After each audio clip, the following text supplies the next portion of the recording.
안녕하세요. 저는 과학을 사랑하는 핫클립 베스트 MC 이연이에요. YTN 사이언스의 많은 프로그램들 중 재미있는 부분만 모아서 여러분이 보고 즐기실 수 있도록 소개해드리는데요. 오늘은 어떤 영상들이 소개될지 궁금하시죠? 오늘 소개해드릴 핫클립 영상들입니다.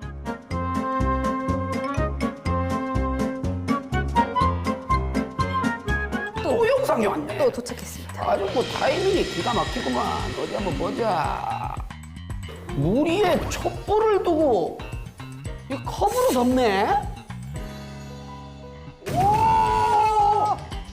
물이 올라와요.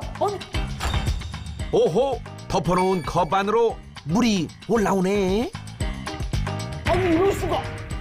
이거 빨리 해보자고.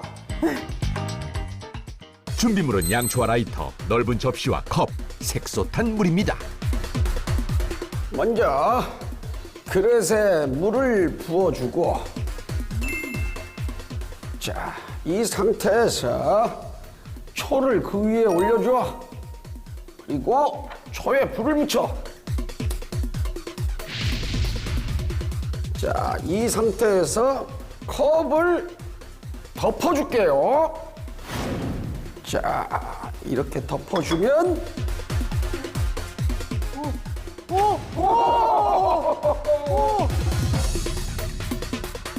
촛불이 꺼지자 놀랍게도 아래에 있던 물이 활활활, 아니 쭉쭉쭉쭉. 와, 이거 진짜 신기한데요? 아이고, 이유가 뭐예요? 그것 말이지. 컵 안에 공기가 줄어들었기 때문이야. 공기가요? 촛불을 켠 상태에서 컵으로 초를 덮으면 컵 안쪽의 공기는 순식간에 뜨거워집니다. 하지만 불이 꺼지게 되면 뜨거웠던 공기가 식으면서 유리컵 안에 공기 부피가 줄어들게 되고 그 공간만큼 컵 안으로 물이 올라오게 되는 것이죠. 아하, 그렇다면 이 영상은 진실!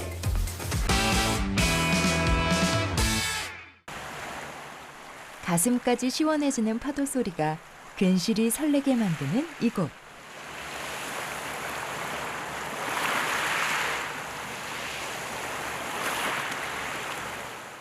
에메랄드빛 바다와 환상적인 풍경을 자아내는 주상절리로 유명한 간포 해변.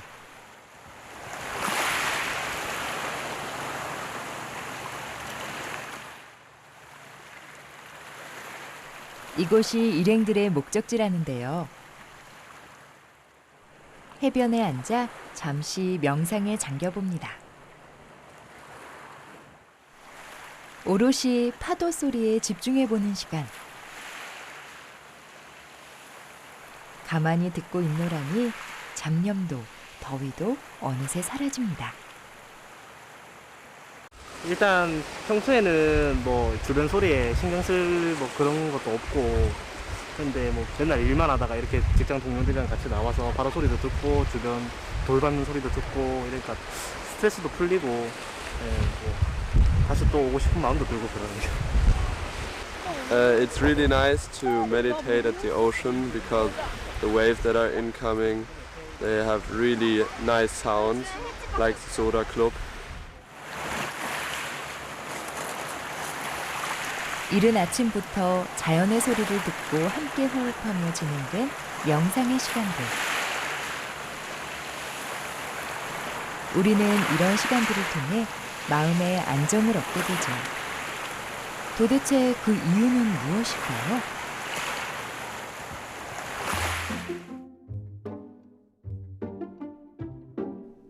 실험을 통해 확인해 보기로 했습니다. 자연과 도심의 풍경을 보고 우리의 뇌파가 어떻게 변화하는지 관찰해 보기로 했는데요. 우선 평상시 뇌파를 측정해 봤습니다. 스트레스 지수는 내 외부 환경에 의한 저항력을 나타내는데요. 지수값이 높을수록 스트레스를 덜 받는 상태이고, 반면 긴장도는 낮을수록 편안한 상태를, 높을수록 불안정한 상태를 나타낸다고 합니다. 우리 사람의 뇌는 보통 65% 시각 정보를 처리하는데 우리가 이 실험을 통해서 자연에서 느꼈을 때의 그 뇌파와 도시 속의 소음 속에서 소음의 이미지를 들었을 때 뇌파의 변화를 알아보는 실험입니다. 그렇다면 도시의 모습과 자연의 모습을 봤을 때 우리의 뇌파는 어떻게 달라질까요? 먼저 도심의 꽉 막힌 정체된 도로의 영상을 볼 때 우리의 뇌파는 어떻게 달라지는지 측정해 봤습니다. 평상시의 뇌파와 비교했을 때 도시의 소음 모습을 보자 스트레스 저항력 지수는 떨어지고 반면 긴장도는 2배에서 3배가량 높아진 걸 확인할 수 있었습니다. 그렇다면 자연의 풍경을 볼 때는 어떻게 달라질까요?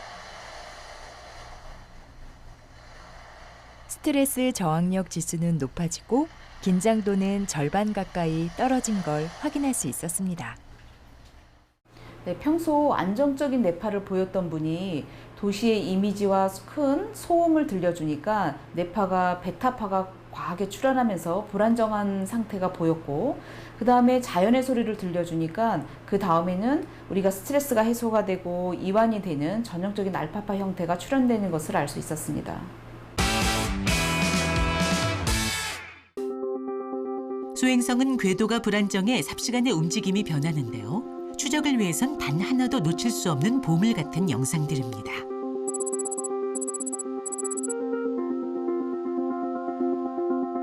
지구가 자전하면은 계속 밤과 낮이 교차해서 바뀌기 때문에 저희가 끊김없이 연속해서 데이터를 얻을 수 있는 겁니다. 문홍규 박사의 지구방위 임무는 이제 본격적으로 시작됩니다. 그가 하루 중 가장 많은 시간을 보내는 우주물체 감시실. 수많은 소행성 데이터 중에 지구에 위협이 되는 소행성을 관측한 자료만 따로 모아 이곳에서 심층 분석을 하죠. 행성이 되지 못한 부스러기인 소행성. 지금 이 순간에도 지구 주변 가까이엔 2,000개가 넘는 소행성이 있습니다. 인류의 운명과 직결된 만큼 국제적인 협력도 필수입니다. 새로운 근지구 천체를 찾고 추적하고 목록화하고 궤도를 계산하고 그리고 위협이 예상됐을 때는 경보를 발령하는 것까지 업무를 맡고 있는데요. 국제 소행성 경보 네트워크, 영어로는 I1이라고 하는데요. 거기에 가입해서 한국 대표로 활동하고 있습니다. 협력 연구 성과 중 하나는 바로 일본 치바공대와 함께 연구한 파이톤입니다. 아름다운 별똥별을 뿌리는 쌍둥이 자리의 유성우죠. 지구에 가까이 접근하지만 위협은 되지 않다고 알려져 있는데요. 파이톤에는 또 다른 비밀이 숨겨져 있었습니다. 페이톤의 표면에서 떨어져 나오는 부스러기가 지구 인력에 의해서 끌려 들어와 가지고 빛을 내면서 떨어지는 거죠.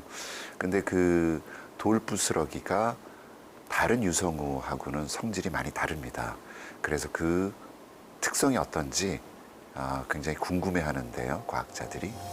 페이턴이죠? 네, 이게요. 그렇구나. 이게 언제 보현산에서 찍은 거죠? 네, 보현산에서 2017년에 관측됩니다. 일본 우주항공연구개발기구는 파이톤 탐사선을 2024년 발사할 계획입니다. 이 임무를 위해서 문홍규 박사는 파이톤의 특성을 연구했습니다. 시간에 따라서 보이는 단면적이 변해서 소행성의 밝기가 변하는 건데요. 그래서 저희는 이 소행성의 밝기 변화를 가지고 역으로 추산을 해서 소행성의 형상 모형과 자전 특성을 밝혀내었습니다. 많은 천문학자가 소행성 특성 연구에 매달리고 있지만 문홍규 박사 연구팀을 따라잡을 수 없는 이유는 연구팀에게 특별한 기술이 있기 때문이죠. 태양이고요. 수성, 금성, 지구 궤도, 그 다음에 화성 궤도고요.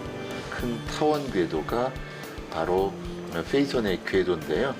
지구 궤도에 비해서 상당히 경사각을 이루면서 돌고 있습니다. 소행성 광도 곡선을 이용해서 역산법이라는 수학적인 방식을 채택해서 이런 소행성의 자전 주기와 그 다음에 자전축 방향, 그 다음에 3D 형상 모형을 구할 수 있는 팀은 체코 까렐 대학하고 그 다음에 한국의 저희 팀, 이렇게 전 세계에서 2팀밖에 구사할 수 있는 팀이 없어요. 지구와 소행성의 궤도는 어긋나 있어 완전한 모습을 한 번에 관측하기 어렵습니다. 그래서 반사되는 빛발기의 변화로 그 형태와 자전 주기를 유추합니다. 반사단 면적이 좁으니까 좀 어두웠다가 다시 자전을 해서 이 넓은 면적이 드러나면 반사광이 더 넓은 면에서 나오니까 밝아지겠죠. 예, 그거를 분석을 하면은 이 소행성의 자전 주기가 몇 시간인지 아니면 뭐 며칠인지 이를 알 수가 있습니다. 2011년도에 나온 보고서에 있는 3가지 분류를 갖다가 한번 소개해 볼까 합니다. 다학문적 융합연구, 학제간 융합연구, 초학제적 융합연구. 어려우시죠? 이걸 좀 쉽게 한번 풀어보겠습니다. 심야에 이동하시는 시민들을 위해서 올빼미 버스를 만들면서 어떤 노선, 어떤 배차 간격을 할까, 이런 고민을 하기 위해서 서울시는 KT의 30억 건의 통화 기록, 그리고 500만 건의 대중교통 데이터를 이용해서 분석을 합니다. 그래서 우리 시민들이 어느 시간대에 어디로 이동하는지를 갖다가 파악을 하고 거기에 맞춰서 배선을 정하고 그리고 배차 간격을 정해서 시민들로부터 많은 환영을 받았죠. 이게 다학문적 융합연구로의 대표적 사례가 되겠습니다. 또 교통 문제로 이번에는 학제간 융합연구를 한번 말씀드려볼까요? 지난 4월에 안양시에서 지능형 교통체계를 발표했습니다.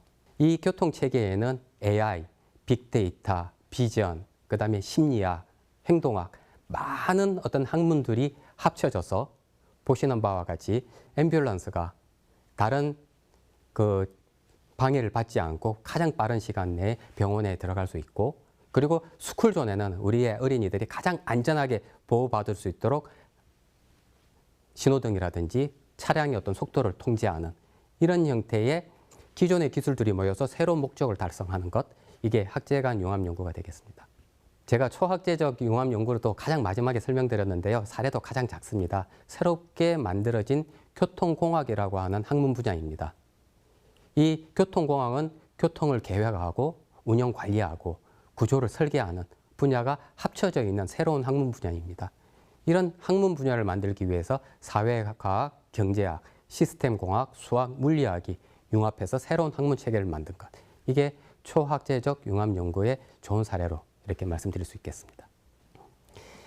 예, 융합연구 굉장히 중요하죠. 그러다 보니까 주요 국가들도 혁신기술선도, 사회문제 해결, 미래산업 발굴을 위해서 융합연구에 전략적으로 투자하고 혁신정책을 수립해서 추진을 하고 있습니다. 그런데 이게 국가마다 특성이 잘 드러납니다. 미국은 양자, 신북극 탐사와 같은 빅 아이디어를 실현하는 데 융합연구를 활용하는 것에 무게중심을 두고 있습니다. 이에 비해서 인문사회가 강한 EU 같은 경우에는 기후변화, 순환경제와 같은 사회문제 해결을 위한 융합연구에 중점을 두고 있고요. 우리와 비슷한 일본 같은 경우는 미래 신성장 동력 발굴을 위해서 건강, 모빌리티 이런 부분에 대한 융합연구를 강화하고 있습니다. 이어서 보실 핫클립 영상들입니다.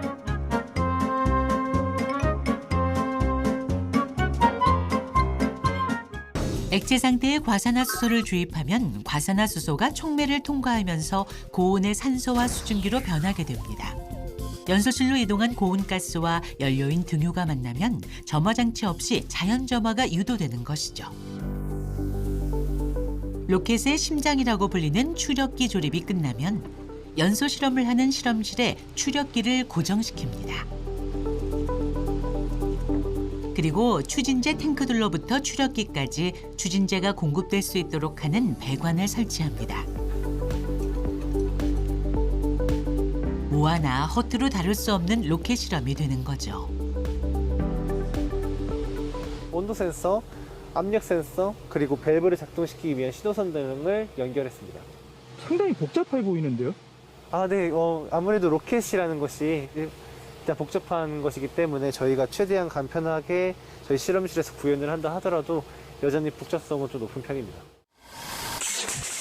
점검을 꼼꼼히 해도 작은 오차 하나로 실패하는 것이 로켓 실험이기 때문에 실험 준비는 오래 걸려도 정확하고 확실하게 해둡니다.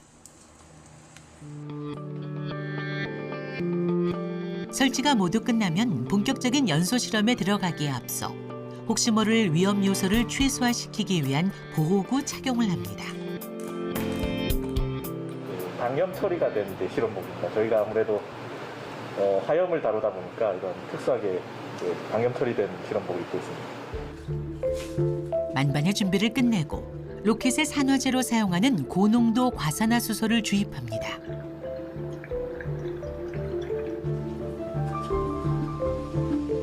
다음으로 연료인 등유를 주입하면 로켓 추진제는 모두 들어간 상태.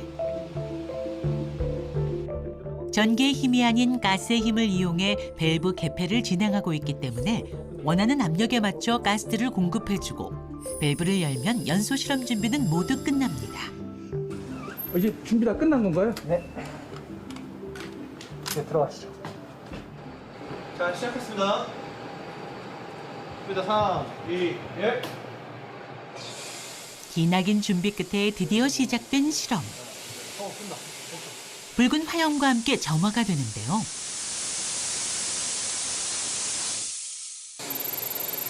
옆으로 새는 것 같은데? 왜 새지? 유리가 깨졌나? 아니면 실링이 유리가 깨진 것 같은데? 저기 7초 만에 끝나버린 로켓 연소 실험. 열심히 준비한 만큼 실패에 대한 허탈함이 밀려올 법도 한데 이런 일이 자주 있는 일인 듯 덤덤해 보입니다. 실험실 내부의 안전을 확인한 후 장비를 살피며 원인을 찾아내는 연구원. 과연 실험에 실패한 이유는 뭘까요?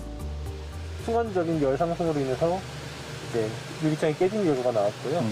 보시는 것 같이 이 로켓 같은 경우에는 굉장히 뜨거운 고온의 연소 생성물을 만들어내기 때문에 이런 것에 대한 충분한 연구가 선행되어야지만 한다고 보실 수 있을 것 같습니다.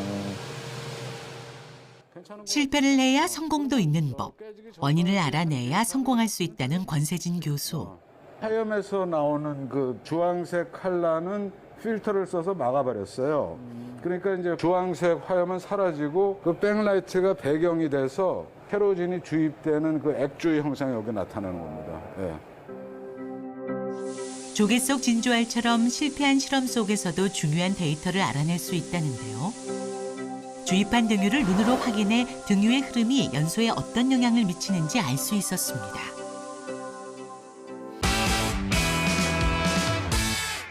대한민국 우주탐사의 거점 기지인 한국천문연구원. 뉴스페이스 시대를 맞이해 우주탐사 그룹은 최근 바쁜 나날을 보내고 있는데요.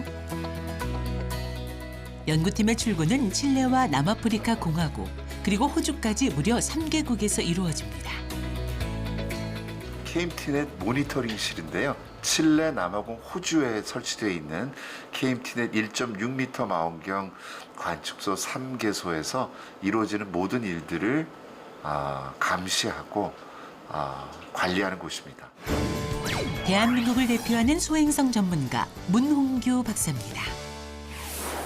한국천문연구원은 세계 곳곳에 있는 망원경을 통한 광범위한 임무를 수행하고 있습니다. 지금 하시는 작업이 어떻게 되세요?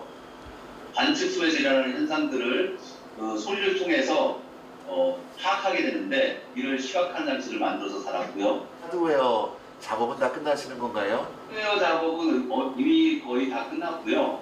그 방수 작업을 마치게 되면 좀 더 좋은 자료를 얻으실 수 있을 것 같습니다. 원격 관측이 언제쯤 실현이 될까요? 네, 곧 될 것 같습니다. 네, 아무 탈 없이 무사귀환하시기 바랍니다. 부에노스 디아스. 아디오스. 세계에서 우주 관측 여건이 가장 좋은 세 지역에 설치된 KMTnet 망원경. KMTnet 망원경은 석대가 있는데 여기는 칠레 관측소는 지금 밤일에서 관측이 진행 중에 있고요. 그 다음에 호주, 남아공 이렇게 됩니다. 24시간 중단 없이 밤하늘을 관측할 수 있는 그런 특별한 관측 시설입니다. 그래서 저희가 굉장히 잘 이용하고 있고요. 외국 그 천문학자들도 이 시설을 굉장히 부러워하고 있습니다. 남반구에 일정한 경도 간격으로 총 석대가 설치돼 있습니다. 직경이 1.6m로 작지만 한 번에 수천 개의 별 신호를 기록할 수 있는데요. 석대가 바통 터치를 하며 24시간 동안 한순간도 놓치지 않고 관측합니다. 세계 최초로 별이 지지 않는 관측망을 구축했죠. 지구와 비슷한 외계 행성을 찾거나 위협이 될지도 모르는 소행성을 추적하는 임무를 수행한답니다. 대부분의 많은 망원경들이 북반구에 위치를 하는데 이 남반구에 석대 망원경을 설치를 하면은 이 팀에서 발견하려고 하는 지구형 외계 행성도 그 북반구하고 많은 경쟁을 하지 않고 발견할 수가 있고요. 저희처럼 태양계 소천체 연구하는데도 아주 최적화되어 있는 그런 시설이라고 말씀드릴 수 있습니다. 전체 중에서도 문 박사가 집중하고 있는 것은 바로 지구 위협 소행성. 망원경을 통한 소행성 관측뿐 아니라 자료도 연구팀에서 관리하죠. 망원경 석대의 관측 자료가 매일 이곳으로 전송되기 때문에 그 양이 어마어마합니다. 78테라고 돼 있는 여기부터 여기까지가 우리가 현재까지 관측된 관측 자료들이 의 용량을 보여주는 것이고요. 한 장에 약 1.3기가 정도로 핸드폰 카메라 영상과 비교했을 때는 약 한 25,000장 정도 크기의 영상들을 하루 매일매일 관측을 하고 그 자료들을 처리를 하고 있습니다. 융합 연구가 효율적이고 긍정적인 부분이 참 많을 것 같은데 혹시 우리 주위에서 경험하고 있는 것들 중에서도 융합 연구의 성공 사례가 있을지 궁금합니다. 예, 가장 성공 사례를 다들 각자의 손에 들고 계십니다. 바로 스마트폰입니다. 이 스마트폰만큼 융합적인 성격을 가지고 있는 제품이 없죠. 그러면 이 스마트폰에 대한 개념은 언제 출발을 했을까요? 이게 굉장히 역사가 오래됩니다. 1970년도에 MIT의 미디어 랩을 열은 네그로 폰테라는 박사님께서 미래 기술을 예측을 합니다. 이때 하신 말씀이 각자가 컴퓨터를 들고 다니게 될 것이다. 그리고 터치 스크린을 통해서 인터페이스를 하게 될 것이다. 그리고 다양한 일들을 갖다가 이러한 컴퓨터를 통해서 수행하게 될 것이다 라고 이야기를 하셨죠. 1970년도에는 기업마다 컴퓨터 한 대 있기 쉽지 않은 시절이었습니다. 가정에 있는 PC라고 하는 건 말도 안 된다고 생각을 했었고요. 하지만 어땠나요? 예전 1990년 슈퍼컴퓨터보다 더 성능 좋은 컴퓨터를 각자 다 하나씩 갖고 계시잖아요. 이런 식으로 융합의 개념이 만들어지고 그 개념들이 기술들이 모여서 완성됐을 때는 우리의 모습을 바꾸는 기술이 됩니다. 또 하나 사례를 좀 더 말씀을 드리면 최근에 로봇을 이용하는 여러 어떤 서비스들이 나오고 있습니다. 로봇을 이용해서 가까운 거리에 있는 물류를 배송을 하고 이런 부분을 진행을 하고 있는데 지금 봐보면 굉장히 좀 어려움을 겪고 있는 게 사실입니다. 로봇이 혹시 사람과 부딪혀서 사람에게 상처를 입히지 않을까라고 해서 로봇을 이렇게 통제하는 사람이 계속 따라다녀야 한다든지 이런 부분에 대해서 또 많은 부분이 21세기 레드 플래그 아니냐라고 하는 우려의 말씀도 해주십니다. 은행에 갔을 때 여러 줄을 서서 불편을 겪었던 걸 번호표 하나로 해결했듯이 어떤 새로운 융합 기술이 결합되면 해결될 수 있지 않을까요? 만약 지름 1km 소행성이 지구에 떨어지면 대륙 하나가 사라지는 것은 물론 먼지 때문에 햇빛이 차단돼 전 지구가 혹독한 겨울을 맞는 재앙이 닥칩니다. 이러한 천체를 지속적으로 우리 인류가 발견해서 그 가운데서 특히 위협이 될 만한 것들은 우리가 특별 관리를 해야겠죠. 그래서 미래에 일어날 수 있는 궤도의 변화를 미리 예측해서 우리 후손 때라도 일어날 수 있는 파국을 막아야 될 것입니다. 이런 재앙을 대비하기 위해 문홍규 박사는 나사의 나트 프로젝트에 참여했습니다. 지구 위협 소행성인 디모포스가 지구에 가까워지는 올 가을. 우주선을 충돌시켜 그 궤도를 바꾸는 인류 최초의 지구방위 실험이죠. 쌍소행성 궤도 변경 실험 이렇게 할 수가 있는데요. 인류 최초로 이제 나사가 그 소행성에 인위적으로 충돌시켜 가지고 그 궤도가 얼마나 변하는지 그거를 알아보는 실험입니다. 그는 디모포스의 궤도 변화를 파악하는 역할을 맡았는데요. 문원규 박사뿐만 아니라 많은 과학자가 소행성 연구에 뛰어든 이유가 있습니다. 지구 위협 소행성은 지구의 불청객이지만 무한한 자원을 확보할 수 있는 꿈의 광산이기도 합니다. 소행성 가운데는 연료를 쓸 수 있는 물을 포함한 것도 있고요. 수소는 로켓 연료가 되고요. 산소는 산화제로 쓸 수가 있죠. 전자석에 들어가는 그런 히토류들은 역시 뭐 일부 소행성에서는 흔하게 구할 수가 있으니까요. 네, 그리고 우리 일상과 또 산업에 아주 귀하게 활용될 수가 있겠죠.